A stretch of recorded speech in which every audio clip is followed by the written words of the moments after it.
నమస్తే అండి.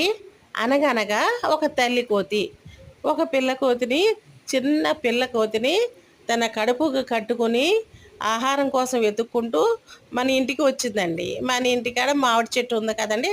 ఆ మామిడి చెట్టున కాయ కోసుకుందండి. ఆ కాయ కోసుకొని తన పిల్లని కడుపుకు హత్తుకొని కూర్చుని తన ఆహారం తీసుకుంటూ తన పిల్లకి స్తన్యమిస్తుందండి. తన ఆహారం తీసుకుంటూ తన పాపకి తన కోతి పిల్లకి చక్కగా వచ్చిందా స్తన్యమిస్తుందండి.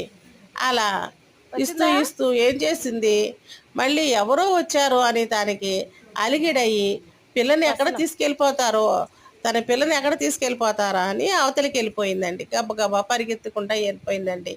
ఇందులో చూసారా, తన బిడ్డని తను రక్షించుకునే ప్రయత్నం ప్రతి జంతువులోనూ ప్రతి పక్షిలోనూ ఉంటుందండి.